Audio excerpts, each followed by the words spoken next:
The papyrus, putting on my table every month. I don't wanna be sad. Don't even try to hide it. No, I don't wanna lose it. And you see how it is, it's so inviting. The papyrus, we're all so alive. The papyrus. Hello, welcome to the Papyrus TV News Update. First, the headlines. Dame Pauline Tallen celebrates birthday. Borno invests 9.7 billion in scholarship. Kano Mon, as newly appointed special advisor, dies in Egypt.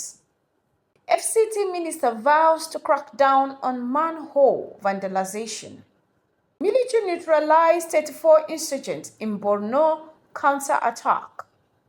Shehu Sani slams northern leaders for hypocrisy on Tinubu tax reforms. Kaduna State targets 10 million trees to combat climate change. Now the news in details. January 8th marks the birthday of Dame Chief Pauline Tallen, OFR, the immediate past Minister of Women Affairs and the former Deputy Governor of Plateau State. Renowned for her unwavering dedication to national development and advocacy for women's empowerment, Dame Tallen's remarkable contribution continues to inspire many across Nigeria and beyond. In celebration of her special day, tribute pour in from friends, family, and admirers, praising her impactful leadership and tireless service. Warm wishes were declared over her life, emphasizing joy, peace, divine health, and continuing influence. As Dame Tallen enters another year, her legacy of selfless service and empowerment remains a beacon of hope, promising even greater stride in the future. Happy birthday, Dame Pauline Tallen. Moving on, Borno State has reaffirmed its commitment to education by investing over 9.7 billion in student scholarship in 2024. The announcement was made by the Commissioner for Education, Malam Lawa Wekibe, as part of Governor Babagana Zulum's ambitious 10-year transformation agenda. This substantial funding supports 31,369 students, both locally and internationally. Of the total, 4.29 billion was allocated for local scholarship, primarily targeting undergraduates in disciplines like law, science, medicine, nursing, and engineering.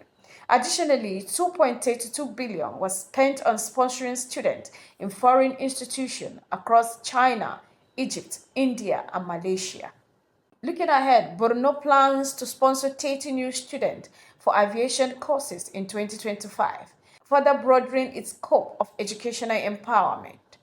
The scholarship program is complemented by significant infrastructure development and teachers' recruitment aimed at revitalizing the state education sector. These efforts align with Governor Zulum's broader strategy to equip the youth with knowledge and skills essential for further development. In an unfortunate turn of events, tragedy has struck Kano State following the sudden death of Ahmad Bunkure, the newly appointed special advisor on works to Governor Abba Kyari Yusuf. According to Sanusi Danwaki Tofa, the spokesperson for the governor, Bunkure passed away in Egypt on Wednesday, 8 January 2025, less than 24 hours after being sworn in office. The incident has left the state government and its leadership in mourning. This is a devastating loss for our administration. Bunkure was a dedicated professional, and his contributions were expected to propel our developmental agenda, the statement reads. Condolences have poured in from political leaders, including Senator Rabiu Musa Kwankwaso, national leader of the Kwankwasiya movement, and other members of the Kano state government. Bunkure's appointment was part of Governor Yusuf's recent effort to strengthen governance through strategic appointment. His untimely death has cast a shadow over these plans, even as the new Nigerian People's Party, NPP, continues to grapple with internal crises that have defined its turbulent 2024. Moving on from that sad news, the Federal Capital Territory FCT Minister Nyesim Wike has pledged to enforce stringent legal actions against individuals involved in theft and vandalization of sewage manhole covers across Abuja highways.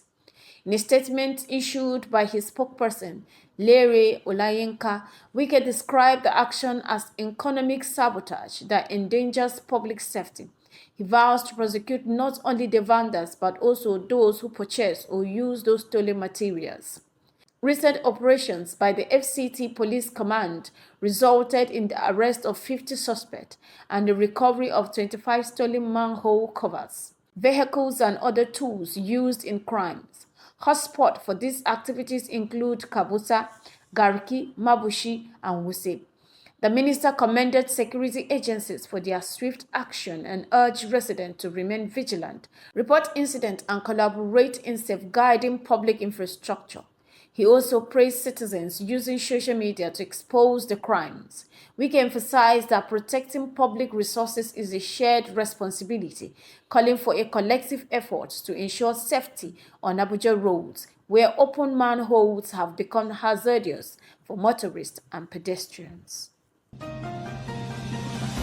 The Defense Headquarters (DHQ) has detailed a fierce confrontation with Boko Haram and ISWAP insurgents who launched a retaliatory attack on a forward operation base in Damboa local government area, Borno State. Major General Edward Buba, Director of Defense Media Operation, confirmed that 34 terrorists were neutralized while 6 soldiers tragically lost their lives.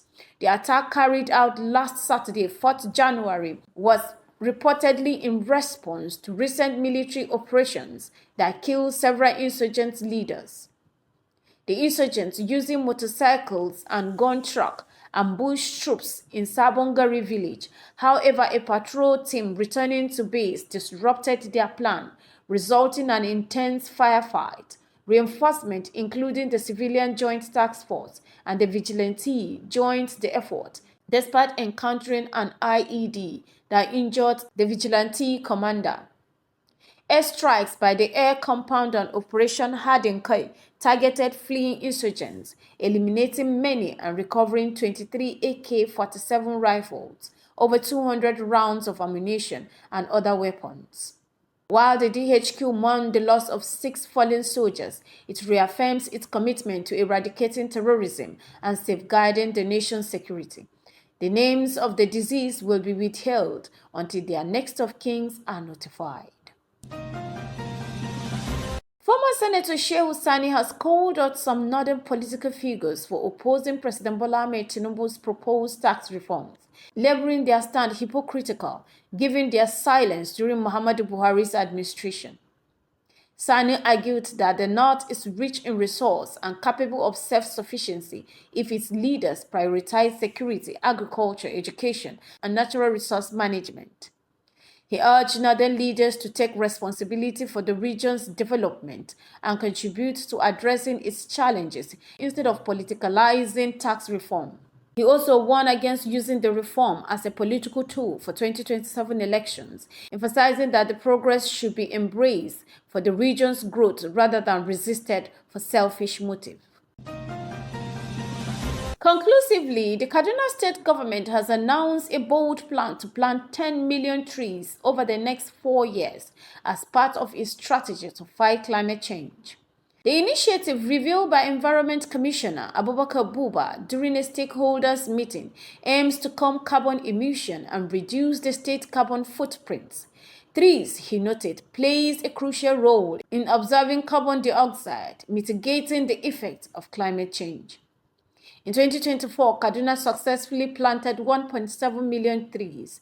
This year, the state plans to double its effort, with nurseries already producing a large supply of seedlings. Buba urged community members to actively participate by planting and nurturing trees to maturity, covering both urban and rural areas. The project aligns with Governor Obasani's environmental vision, which has earned praise for promoting sustainability. Additionally, plans are underway to tackle flooding through the distilling of 140 kilometers of drainage system to improve water flow across the state. This effort reinforces Kaduna's commitment to creating a greener and more resilient future for its residents. This has been the Papyrus TV Africa. The papyrus, put it on my table every month. I don't